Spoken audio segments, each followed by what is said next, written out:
Olá, bom dia, seja muito bem-vindo ao programa Gestão com Identidade do Aquila, empresa especializada em gestão por resultados. Aqui vamos trazer toda semana estratégias, técnicas e histórias de transformação em negócios para você que está aí do outro lado da tela, tentando melhorar os processos na sua empresa ou, quem sabe, empreender. O nosso programa de hoje fala sobre o pensamento estratégico de longo prazo. É preciso pensar no futuro, construindo ao mesmo tempo o presente. Por isso, o exemplo desse sábado é a Única, maior organização do setor de açúcar e etanol do Brasil. Com a gente, Evandro Gussi, presidente da Única, doutor em filosofia pela USP, mestre em Direito pela Universidade Federal do Rio Grande do Sul e bacharel em Direito pela Toledo Prudente Centro Universitário. Atuou como advogado e professor universitário, também foi deputado federal por São Paulo de 2014 até 2018 e membro titular da Comissão de Constituição e Justiça. Evandro, muito obrigada pela sua participação aqui no nosso programa. Você entrou em fevereiro de 2019 para a indústria de cana-de-açúcar mais conhecida como Única, uma organização que reúne mais de 110 companhias associadas. A entidade tem o objetivo de defender os interesses do setor sucroenergético. A organização tem papel estratégico no desenvolvimento da economia do país e no relacionamento com consumidores, governos, ONGs, empresas e, claro, a mídia. Eu queria muito agradecer pela sua participação, afinal, o açúcar faz parte da vida de todos nós, né? Sem dúvida, o açúcar é energia para o corpo, o etanol é energia para a mobilidade. Um prazer enorme estar aqui com você, Natasha. Eu queria trazer alguns dados, eu acho que são importantes para que a gente comece essa nossa conversa. A cana-de-açúcar hoje, né, e esse mercado, ele é responsável por fazer parte da vida de 70 mil produtores, gera emprego, renda, desenvolvimento em cerca de 30% dos municípios brasileiros, ou seja, é uma vastidão realmente de benefícios que traz para a economia, mas para a vida também das pessoas. Eu queria que você contasse um pouco para a gente de como surgiu a Única, porque na verdade ela é uma união de esforços desse setor tão importante para o Brasil, né? Conforme o setor foi se profissionalizando, se organizando no Brasil, e sobretudo nas últimas décadas, se vê a necessidade de ter uma instituição, uma associação, essa é a figura jurídica da Única, que pudesse funcionar com duas perspectivas. Primeiro, ser uma voz setorial, podendo conversar com os stakeholders, quer sejam públicos, quer sejam privados, levando a posição do setor, levando dados importantes para tomadas de decisão, quer seja da indústria automobilística, quer seja do poder público. E, por outro lado, também, a Única foi se transformando num centro de reflexão estratégica setorial. Obviamente, cada uma das suas companhias associadas tem os seus planos, tem o seu modelo de negócios e assim por diante, mas na Única elas se sentam para pensar no futuro das empresas enquanto setor. Quando a gente fala da indústria da cana-de-açúcar, a gente pensa só no açúcar, mas vai muito além disso. Qual a importância que você vê hoje desse setor para o Brasil? Bom, primeiro é o seguinte, 19% da energia ofertada no Brasil, quando eu falo energia, estou falando de eletricidade, energia que move os veículos, vem da cana-de-açúcar e hoje do milho também, que é um componente importante da nossa cadeia de valor. Então você tem, primeiro, uma produção agrícola importante, as usinas produzem aí cerca de 65% da cana ofertada no Brasil. Ao lado disso, como você já lembrou aqui, também nós temos os produtores independentes de cana, que vão ter aí cerca de 35% de responsabilidade da produção, são 70 mil fornecedores em média. Gerando alimento, né, uma indústria que se confunde um pouco com a história do Brasil. Intrinsecamente ligada, né? Mas o interessante é que, embora seja a mais antiga das agroindústrias brasileiras, é provavelmente uma das que mais se transformou nesses mais de 4 séculos. Porque hoje, como a gente vê aqui, você tem um setor altamente mecanizado, digitalizado, com nível de profissionalismo, de governança. E eu digo com muita tranquilidade que a gente vive essa ideia do ESG bem antes dele se transformar num conceito e muito antes ainda da difusão dele no mundo e aqui no Brasil. Você assumiu a Única em 2019, um ano que estava parecendo muito bom e logo depois, em 2020, veio um ano ainda mais complicado. Queria que você falasse um pouco desse seu processo de gestão e os desafios que foram enfrentados desde que você assumiu. Sabe, quando eu olho para mim, eu vejo uma vantagem e uma desvantagem, porque a minha carreira é extremamente heterodoxa, ou seja, ela não é aquela carreira... Dá para perceber em todas as coisas que você já passou, executiva, né? Tradicional, e eu digo que às vezes isso é uma desvantagem, outras vezes isso é uma vantagem, porque isso me faz estar aberto ao novo. Mas eu tive uma vida acadêmica, depois venho para a política, uma coisa que não estava no plano, tá? E ao final não sou candidato à reeleição e volto para o mercado e via headhunting venho para a Única. O que eu enxergava ali era o seguinte: primeiro, nós tínhamos que, antes de mais nada, manter uma tradição e as conquistas de uma entidade de praticamente 30 anos. Então, sem uma sede de novidades que pudesse prejudicar tudo aquilo que tinha sido construído. Então, assim, a primeira missão era garantir que aquilo ali se sustentasse. E aos poucos compreendendo e refletindo junto com outros players importantes, e depois com certeza vamos falar disso, a Aquila teve um papel muito relevante, tem tido um papel relevante nesse processo, é justamente refletir o que deve ser o setor nos próximos 15, 20, quiçá 30 anos. Então, são essas duas coisas. E olhando a associação, primeiro o seguinte: qual é o negócio do meu associado? Número 2, tratando o meu associado, que ao mesmo tempo é o dono da associação, mas também como um cliente, ou seja, por que justifica ter a Única? Por que justifica esse esforço que é feito pelas associadas para que nós tenhamos a Única? Número 2, como é que a gente pode se relacionar da melhor maneira, da maneira mais construtiva com esses stakeholders? Que tipo de relação a gente tem que ter com o governo? Que tipo de relação a gente tem que ter com os outros players das cadeias de valor a que a gente está conectado?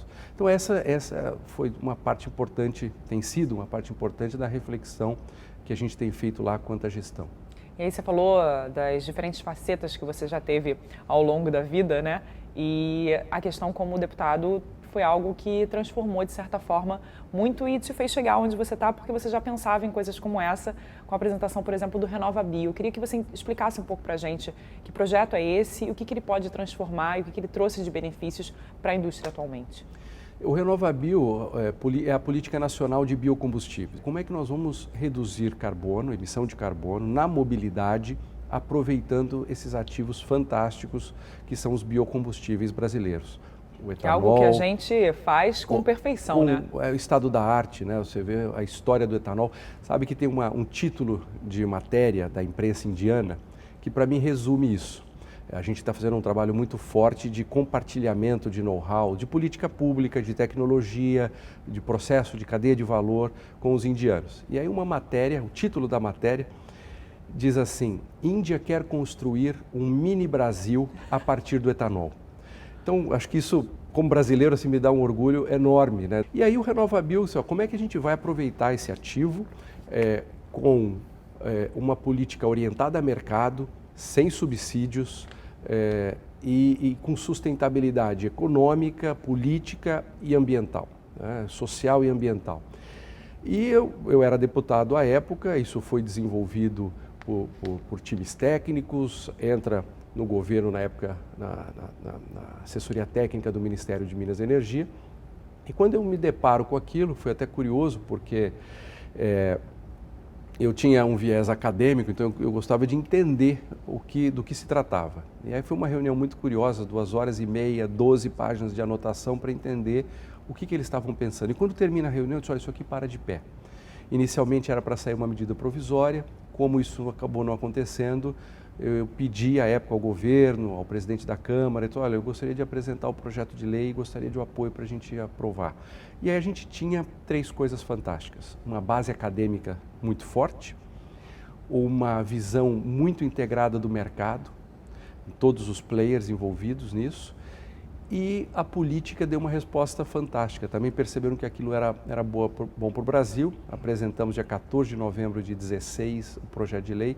28 dias depois ele estava aprovado na Câmara dos Deputados e no Senado Federal, foi sancionado em dezembro de 2016. Um dos recordes aí de tempo de aprovação nas duas casas. E hoje já estamos aí com milhões de toneladas de carbono evitadas, contabilizadas, negociadas. Podemos dizer que já é o primeiro mercado de carbono que roda, os títulos são negociados na B3, quer dizer, um processo com altíssimo nível de governança, público-privada, tem dado resultados muito interessantes para o país.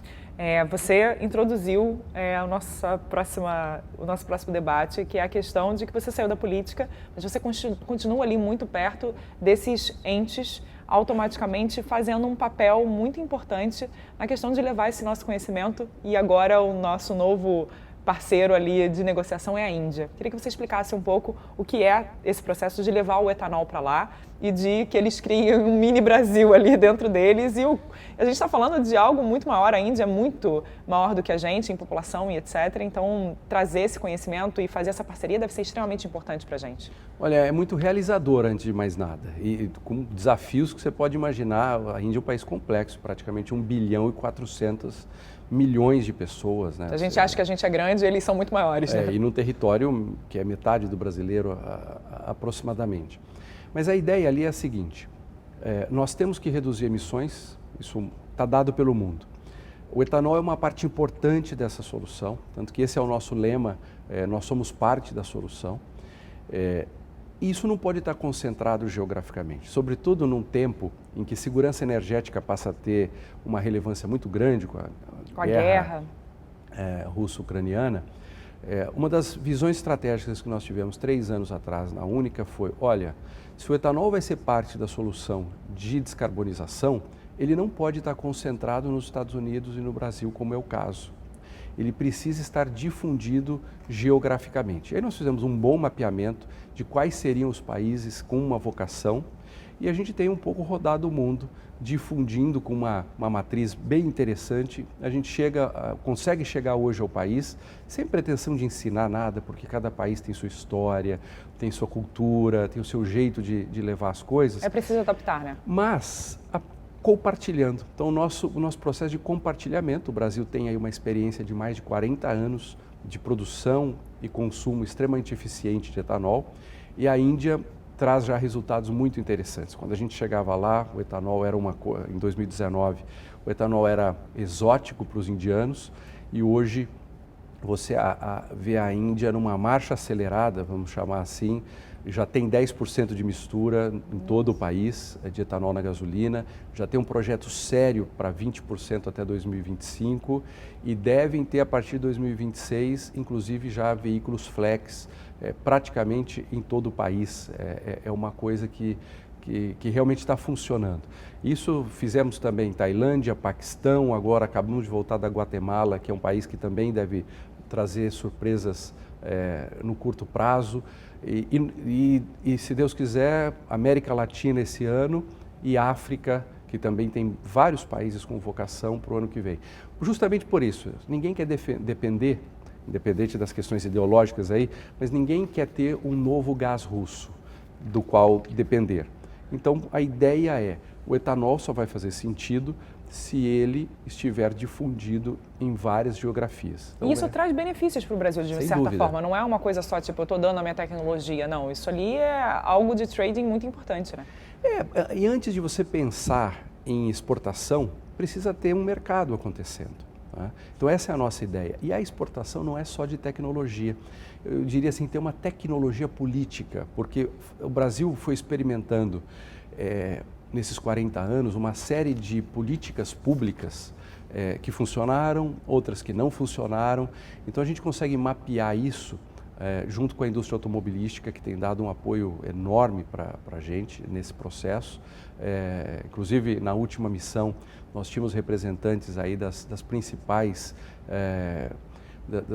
representantes da indústria automobilística. Estava lá o Pablo Dissi, da Volks, o Rafael Chang e o time dele da Toyota, o João Irineu da Stellantis, uma turma que vai criando uma visão de complementariedade, né? Tanto que a Única assinou lá um memorando de entendimento muito importante com a Cian, que é a equivalente à nossa Anfávia aqui, justamente para compartilhar todos os estudos, testes, motores, para que eles possam fazer isso de uma maneira sem cometer eventuais erros que a gente tenha cometido. Que a gente já cometeu, né? A gente até brinca com eles, foi uma fala do Pablo lá, vocês podem cometer novos erros, mas não deveriam cometer aqueles que a gente já cometeu.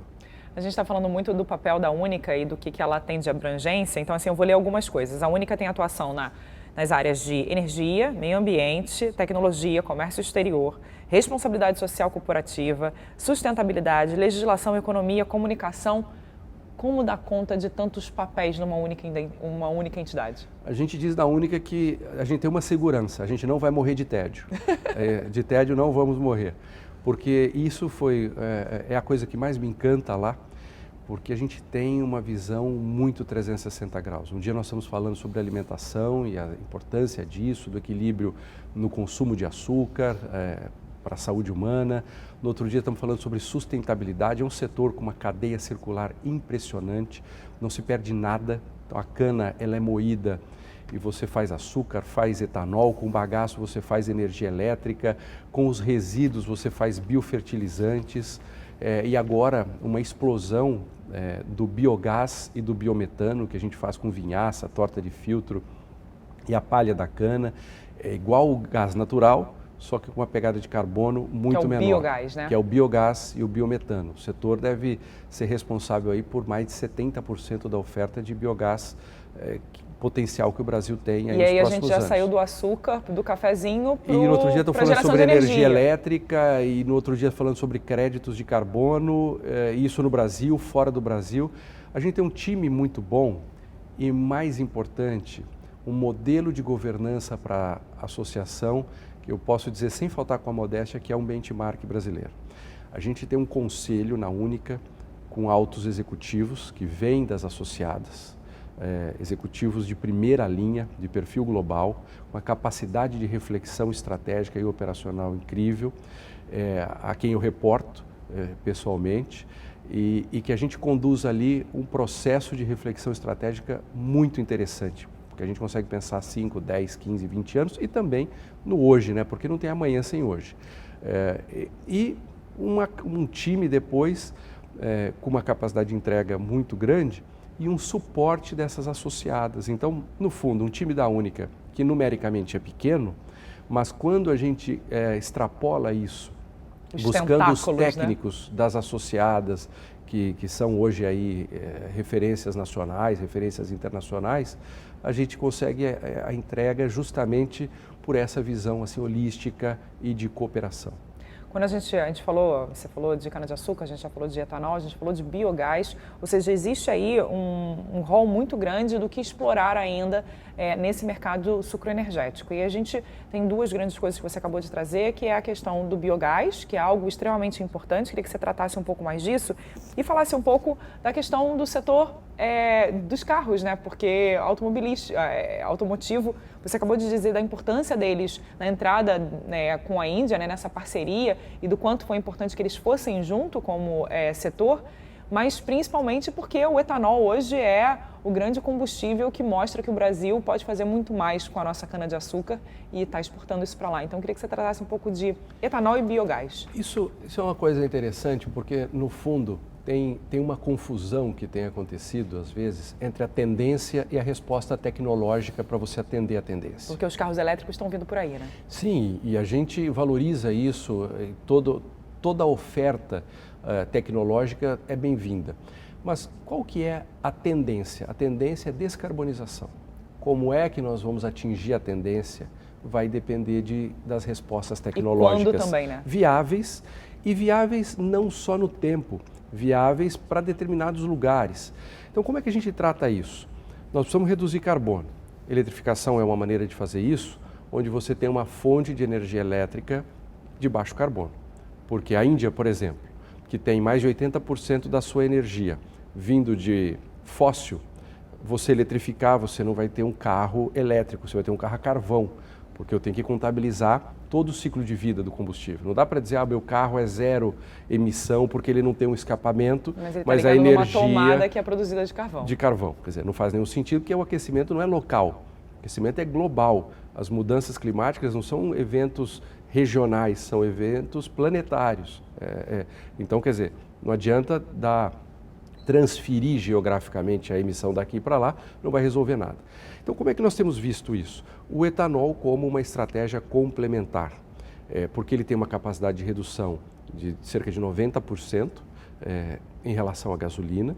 Então, onde você tem etanol, por exemplo, no Brasil, hoje um veículo elétrico, porque nós temos uma matriz elétrica bem limpa, ele tem emissões muito parecidas com o etanol. Então, uma parte da indústria automobilística está dizendo, olha, por que nós vamos gastar mais de R$1 trilhão numa grande mudança da infraestrutura? Nós teremos que acabar com a ideia do combustível líquido, dos postos de abastecimento, sistemas de distribuição como a gente conhece hoje. E a gente pensa em emprego, em economia. Para ter ali o processo de recarga, né? Que vai acontecer, que precisa acontecer e que tem um espaço importante para ele. Mas simplesmente mudar tudo, para quê?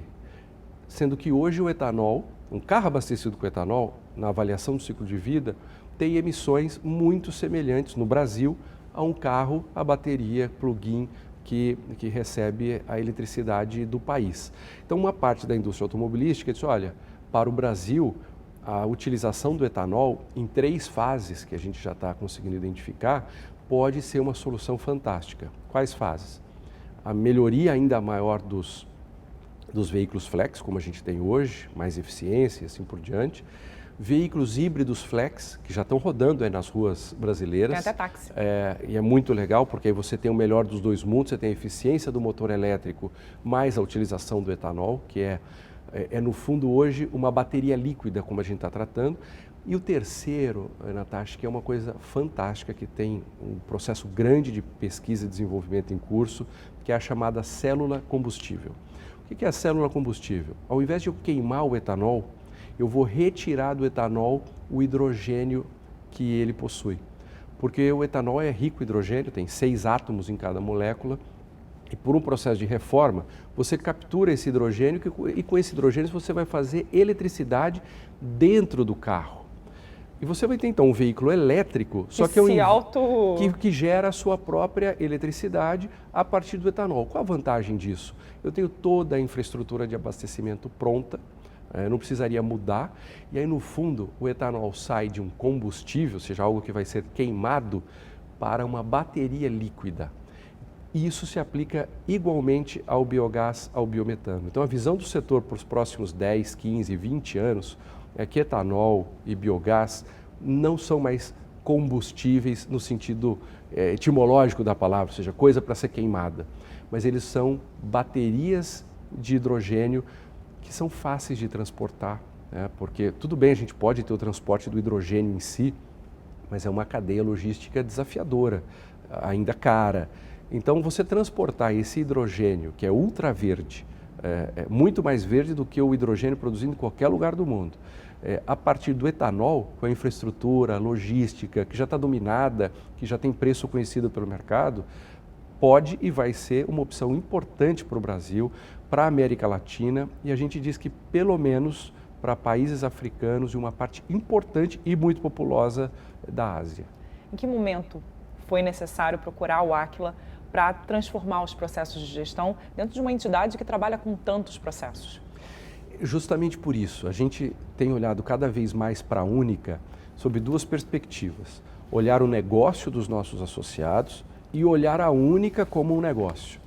Isso nasce, em primeiro lugar, de novo, por uma governança bem organizada, uma relação entre management e conselho, que hoje segue aí aquilo que há de melhor no processo de governança. E aí esse management tem ali missões claras dadas pelo board, pelo conselho. Como é que a gente pode melhorar esses processos sob a perspectiva operacional, sob a perspectiva orçamentária e financeira, a gestão dos nossos recursos humanos também, como é que nós podemos trabalhar isso? E aí a gente já sabe que o Aquila é um benchmark nesse processo, uma capacidade, uma entrega muito grande nos processos, tanto da revisão estratégica, ou seja, onde a gente quer chegar, quem nós queremos ser. Pensamento de futuro, daqui a 10, 15, 20 anos, né? O que Única precisa ser? A gente valoriza a Única dos 30 anos atrás, praticamente, e é sobre ela que a gente estabelece as bases, mas para uma Única que precisa estar daqui 15, daqui 20 anos. E aí o Aquila tem trazido, que a gente está em curso ainda e não para esse processo, a gente mapear os nossos processos de gestão, construir standards operacionais, ou seja, que as coisas possam ter uma ordem para que elas possam acontecer sempre de uma maneira mais padronizada possível, embora como a gente lide com stakeholders, a gente tem surpresas diárias. São pessoas diferentes porque também. São tomadores de decisão que não estão sob o nosso controle.